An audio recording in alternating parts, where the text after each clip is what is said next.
So ఇప్పుడు వచ్చేసి agriculture కంటిన్యూషన్లో form mechanisation చూద్దాం. అంటే ఏం లేదు, హార్వెస్టర్స్ ల్యాండ్ అంటే మిషన్స్ వాడడం ఎక్కువ. దీనివల్ల ఏమవుతుందంటే ప్రొడక్టివిటీ పెరగవచ్చు,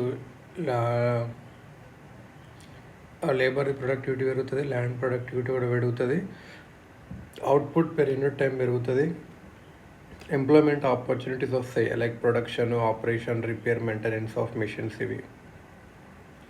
ఇంకా లేబర్ ఆగ్యుమెంటింగ్ టెక్నాలజికల్ ప్రాసెసెస్ అంటే లేబర్ ఉంటారుగా, వాళ్ళకి ఎక్కువ ప్రొడక్టివిటీ వస్తుంది. సో చిన్న వర్క్కి తక్కువ టైంలో చేయొచ్చు అన్నట్టు. క్యాపిటల్ ఆగ్యుమెంటింగ్ టెక్నాలజికల్ ప్రాసెసెస్ వస్తాయి. అంటే ఇప్పుడు వుడెన్లో ఉందనుకో, దానికి ఎక్కువ ఎద్దులు కావాలి, అలా ఉంటాయి. ట్రాక్టర్ అయిందనుకో తొందరగా చేస్తుంది అలా అని. మన్రేగా స్కీమ్ వల్ల పంజాబ్, హర్యానా ఫార్మర్స్కి ఇంకా చాలామంది కూడా లేబర్ దొరకట్లేదు పీక్ సీజన్లో. సో అప్పుడు వాళ్ళకి హై వేజెస్ ఇవ్వాల్సి వస్తుంది. సో అప్పుడు మిషన్సే బెటర్ అని చెప్పి ఆప్ చేస్తున్నారు అన్నట్టు. ఫార్మ్ మెకానిజం ఛాలెంజెస్ ఏంది? ట్రాక్టర్ ఇండస్ట్రీ అనేది మన largest 1/3 of global output production ఉంది. 80,000 ట్రాక్టర్స్ ఎక్స్పోర్ట్ అవుతాయి ఆఫ్రికాకి, ఏషియన్ నేషన్స్కి మన ఇండియా నుంచి. కానీ ఇండియాలో వాడుకోవడం తక్కువ ఉంది. ఇండియన్ ఫార్మ్ మెకానిజం 40%, చైనాలో 60%, బ్రెజిల్లో 75%, యూఎస్ఏలో అయితే 95%. కస్టమైజ్డ్ మెషినరీ అనేది ఇండియా సాయిల్స్కి, క్లైమేట్ డైవర్సిటీకి అవసరం.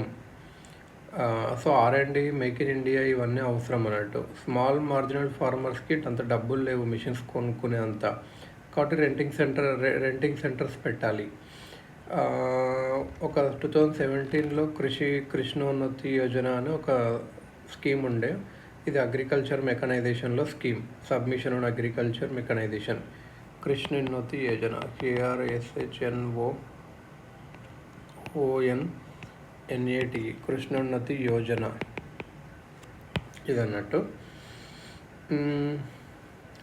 ఇంకో మొబైల్ యాప్ కూడా వేశారు, ఫార్మ్ మిషనరీ సొల్యూషన్స్ అని. మిషనరీ రెంటింగ్కి, కిసాన్ డ్రోన్స్ కూడా ఉంది. క్రాప్ అసెస్మెంట్కి, డిజిటైజేషన్ ఆఫ్ ల్యాండ్ రికార్డ్స్కి డ్రోన్స్ కూడా వాడడం మొదలయ్యింది మన అగ్రికల్చర్లో. మరి ఫైనాన్స్ ఎలా, మనం ఇంతకుముందు వచ్చి ఫైనాన్స్ ఎలా దొరుకుతుంది అంటే, వీళ్ళు కొద్దిగానే చిన్న ఫార్మర్స్ కొద్దిగా ప్రొడ్యూస్ చేస్తారు, వాళ్ళకు మంచి రేట్ ఉండదు అయిన దానిలకు కూడా. సో వాళ్ళకి ఏంటంటే అప్పులు తీసుకొని మళ్ళీ నెక్స్ట్ పంట కొంటారు అన్నట్టు, ఇలా అవుతుంది అన్నట్టు. So RBI's priority sector lending ప్రకారము ఇవాళ నేషనలైజేషన్ ఆఫ్ బ్యాంక్స్ చేశారు ఇట్లా. So negotiable warehouse receipts, agri ఫైనాన్స్కి నెగోషియబుల్ వేర్ హౌస్ రిసిప్ట్స్ అని ఒక కాన్సెప్ట్. NWR ఏంటంటే ఇది ministry of consumer affairs, food and public distribution. Statutory bodies వచ్చేసి warehousing development and regulatory body. Farmer deposits is produce అంతా ఇక్కడ WDRA వేస్తాడు, ఇక్కడ రిజిస్టర్డ్ వేర్ హౌసెస్లో వేస్తాడు. ఇంకా వాళ్ళు రిసిప్ట్ ఇస్తారు. ఆ రిసిప్ట్ని వీళ్ళు ఏం చేయొచ్చు అంటే ఒక బ్యాంకులో ప్లెడ్జ్ చేసి అప్పులు తీసుకోవచ్చు నెక్స్ట్ సైకిల్కి, లేకపోతే కమోడిటీ ఎక్స్చేంజ్ మార్కెట్స్లో ఎలక్ట్రానిక్ నేషనల్ అగ్రికల్చర్ మార్కెట్స్లో ట్రేడ్ చేయొచ్చు. ఇవి ఎవరు చేయట్లేదు జనరల్గా. NWR వల్ల ఏమవుతుందంటే, ఇప్పుడు పంట ఇప్పుడే అమ్ముకోవాల్సిన అవసరం లేదు, కొన్ని రోజులు ఆగి చూడవచ్చు మార్కెట్లో దానివల్ల. కాకపోతే ఎక్కువ మంది దీన్ని యూటిలైజ్ చేయట్లేదు. ఇంకా లోన్ వేవర్స్ టాపిక్ ఒకటి ఉంటుంది అన్నట్టు, లోన్స్ చేయాలా వద్దా అని. ఆ తర్వాత చూద్దాం. ఇంకోటి ఇన్సూరెన్స్ అనేది. అగ్రికల్చర్ సెక్టర్ అనేది చాలా GDPకి ఇండియాకు తక్కువనే ఇస్తుంది, కాకపోతే ఏంటంటే ఎక్కువ పాపులేషన్ డిపెండ్ అయ్యారు. అగ్రికల్చర్ అనేది కూడా మళ్ళీ మనమంతా వర్షాల మీద డిపెండ్ అయ్యేది, దానికి మళ్ళీ పెస్ట్స్ వస్తాయి, డిసీజ్, ఇంకా వేరియస్ చాలా ఎఫెక్ట్స్ ఉంటాయి. కాకపోతే ఇన్సూరెన్స్ లేదు అన్నట్టు, ఇన్సూరెన్స్ డెన్సిటీ లేదు, పెనిట్రేషన్ కూడా చాలా తక్కువ మన ఇండియాలో. So agriculture insurance company of India limited అని 2002లో ఒకటి సెటప్ చేశారు. దాని తర్వాత అగ్రికల్చర్ మినిస్ట్రీ ప్రధానమంత్రి ఫసల్ బీమా యోజన, క్రాప్ ఇన్సూరెన్స్ అని కొన్ని లాంచ్ చేసింది, కానీ యూటిలైజేషన్ మాత్రం తక్కువ ఉంది. యాక్చువల్లీ ఇంకోటి, ఢిల్లీలో పొల్యూషన్ ఉంటుంది కదా, ఆ ఢిల్లీలో పొల్యూషన్ ఎందుకు వస్తుందంటే ఒక క్రాప్ రెసిడ్యూ అమ్ముతున్నారు అన్నట్టు. ఇది అక్టోబర్ టైంలో, దివాళీ టైంలో ఎక్కువ జరుగుతుంది ఇదంతా. సో దానివల్ల ఢిల్లీలో పొల్యూషన్, ఇది ఒక టాపిక్. మీకు సొల్యూషన్స్ ఏంటి అంటే, మరి పొల్యూషన్ ఎందుకు అంటబెట్టకుండా ఏం చేయాలి అంటే, రోటరీ మిషన్స్ వాడాలి, జీరో టిల్ సీడ్ డ్రిల్ వాడాలి, రోటోవేటర్స్ వాడాలి, హ్యాపీ సీడర్ వాడాలి. ఏదైనా ఎన్విరాన్మెంట్కి ఫేవర్గా ఉండేవి చేయాలి. నేషనల్ గ్రీన్ ట్రిబ్యునల్ ఒక ఆర్డర్ కూడా ఇచ్చింది 2015లో. క్రాప్ రెసిడ్యూ అనేది crime under section 188 of IPC and under air and pollution control act of 1981. So government ఏం చేసిందంటే పంజాబ్, హర్యానా, ఢిల్లీ ఆ చుట్టుపక్కల ఉన్న ఏరియాస్కి మీకు సబ్సిడీ ఇస్తాం, మంచి మిషన్స్ కొనుక్కొని ఆ రెసిడ్యూని ఏమైనా చేయడానికి లైక్ బయోగ్యాస్ లాగా అట్లన్నా అంటిపెట్టకండి అని ఒకటి ఉంది. నెక్స్ట్ ఏపీఎంసీ గురించి నేర్చుకుందాం. ఇది ఎక్కువ పంజాబ్లో ఉంటుంది. ఇండియా ఇండిపెండెంట్ తర్వాత ఏమైందంటే జమీందారీ సిస్టమ్ అబాలిషన్ తర్వాత ఫార్మర్స్ లిబరలైజేషన్ ఎక్కువ లేకుండా ఎక్స్ప్లోయిటేషన్ జరుగుతుండే. సో గవర్నమెంట్స్ ఏం చేసినవి అంటే ఏపీఎంసీ లాస్ తెచ్చినవి. First sale of agriculture produce అనేది మార్కెట్ యార్డ్స్లోనే అమ్మాలి, అది మండీస్ అని అమ్మాలి.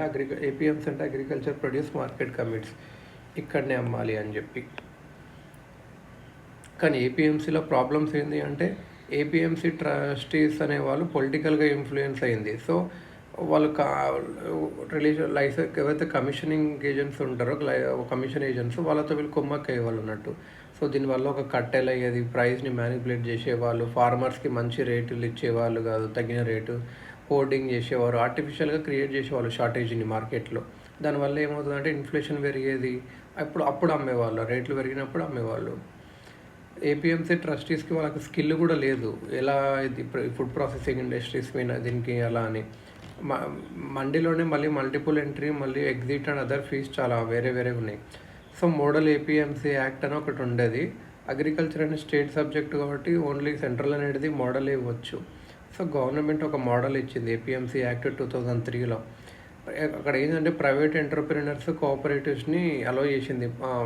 ప్యారలల్ మార్కెట్స్ కూడా పెట్టుకోండి, డైరెక్ట్గా కన్స్యూమర్స్కి అమ్ముకోండి అని. It allows private companies to engage farmers in contract farming and directly purchase the produce from farm gate.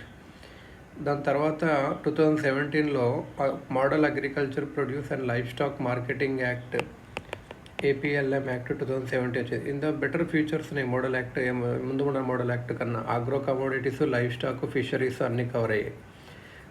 ఇట్లా మళ్ళీ మోడల్ కాంట్రాక్ట్ ఫార్మింగ్ యాక్ట్ 2018 కూడా అంతే. ఇది ఫార్మర్స్ ఎవరైతే కాంట్రాక్ట్ ఫార్మింగ్ లెంగర్ అయ్యారో వాళ్ళకి మంచి ఫ్యూచర్ మంచి రిటర్న్స్ మంచిగా కాంట్రాక్ట్స్ చేయడానికి అలా అని చెప్పి. సో మొత్తం APMC act 2003, model agriculture produce and livestock marketing act 2017, model contract farming act 2018 ఇవన్నట్టు. తర్వాత వచ్చేసి 2020లో ఏపీఎంసీ ఆర్డినెన్స్ ఆర్ యాక్ట్ 2020.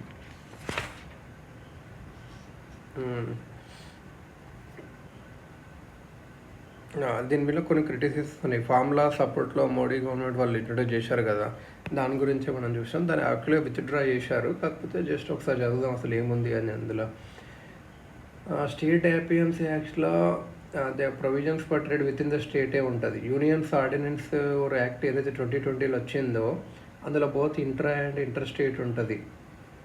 మరి కాంట్రవర్సీ ఏమొచ్చిందంటే కాన్స్టిట్యూషన్ ఆఫ్ ఇండియాలో 7th షెడ్యూల్ స్టేట్ లిస్ట్లో ఉంటుంది అగ్రికల్చర్. సో స్టేట్ లెజిస్లేచర్ మాత్రమే చేయాలి, యూనియన్ ఎందుకు చేసిందని ఒక కాంట్రవర్సీ. స్టేట్ గవర్నమెంట్ని ప్రొహిబిట్ చేసింది ట్యాక్సెస్ కలెక్ట్ చేయడానికి. దీనివల్ల ఫిజికల్ ఇండిపెండెన్స్ తగ్గుతుంది స్టేట్స్ ఎక్కువ సెంటర్ పైనే డిపెండ్ అవ్వాల్సి వస్తుంది ట్యాక్సులు స్టేట్కి లేకపోతే. ఇంకా పంజాబ్లో అగ్రికల్చర్ యాక్ట్స్ బాగా బెటర్గానే ఉన్నాయి, యూనియన్ అది కాపీ చేయాల్సి అలా అని చెప్పి కొందరు అంటుండ్రు. Misinterpretation and exploitation of small farmers జరగవచ్చు, పెద్ద ట్రేడర్స్, మల్టీనేషనల్ కార్పొరేషన్స్. ఇంకోటి liberalisation and deregulation of a sector as not always helped. ఎప్పుడు లిబరలైజేషన్ డీరెగ్యులైజేషన్ హెల్ప్ చేయదు కన్స్యూమర్స్కి. ఇప్పుడు ఎడ్యుకేషన్, హెల్త్లో చూసినాం, ఎడ్యుకేషన్లో చూసినాం ప్రైవేట్ వాళ్ళు డీరెగ్యులైజేషన్ చేస్తే అనుకోవడం, కానీ ఇప్పుడు స్కూల్స్ ఏవి బాగాలేకుండా పోయినాయి, అలా అయిపోయింది అన్నట్టు. హెల్త్లో కూడా అంతే, ప్రైవేట్ వాళ్ళు లూట్ చేస్తున్నాం. Farmers are getting remunerative prices via this ordinances. They will go to less to state governments MSP subsidy bill తగ్గుతుంది. India will be able to comply WTO subsidy norms అలా అని చెప్పి అలా చేస్తుంది. ఫార్మర్స్ కోసం చేయట్లేదు గవర్నమెంట్ అని చెప్పి అలా. లాస్ట్కి అయితే ఫార్ములాస్ రిపూ చేశారు. యూనియన్ గవర్నమెంట్ 3 ఫార్ములాస్ని తీసేసింది. ఏమేమి act, the farmers produce trade and commerce promotion and facilitation act for APMC reforms, the Farmers Empowerment and Protection Agreement on Price Assurance and Farm Services Act 2022 for contract farming, Essential Commodities Amendment Act 2020 for giving relief to food processing companies. ఈ మూడు తీసేసింది.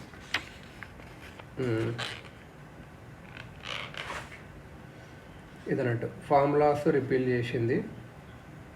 కొందరు ఏమంటారంటే formulas best అంటారు, కానీ కొందరు ఏమో not best అని అలా అంటారు. ఇవన్నట్టు ఫార్ములాస్ని తీసేసింది.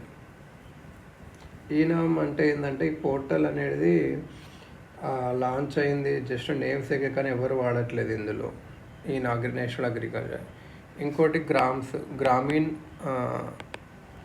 అగ్రికల్చర్ నాబార్డ్ అనేది ఫండ్ ఇస్తుంది. Agriculture market agri market infrastructure fund ఒకటి ఉంటుంది, ఏఎంఐఎఫ్. అందులో గ్రామీణ హబ్స్ అనేటివి లోకల్ బాడీస్తో పంచాయత్ కౌన్సిల్ కింద ఉంటుంది. అగ్రికల్చర్ ఇంకా వేరే డిపార్ట్మెంట్స్ అవి ఏంటి కోఆపరేటివ్స్ వీళ్ళందరూ ఉంటారు అన్నట్టు.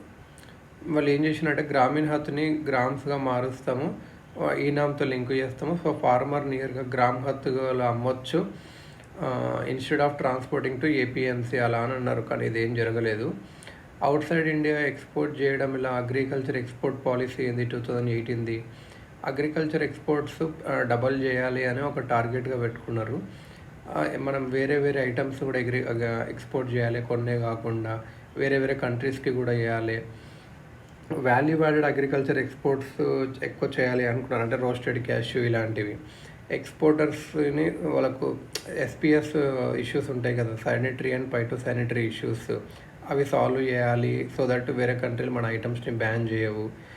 బ్రాండింగ్ మీద, ప్యాకేజింగ్ మీద, మార్కెటింగ్ మీద ఎక్కువ ఫోకస్ చేయాలి. R&D మీద కూడా gluten free, fibre rich fruits అలా.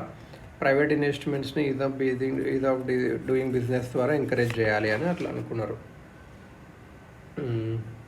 ఇప్పుడు సిట్యుయేషన్ అసెస్మెంట్ సర్వే అని ఒకటి ఉంటుంది, అగ్రికల్చర్ హౌస్ హోల్డ్స్కి వేస్తుంది ministry of statistics and programme implementation, national statistic office NSO.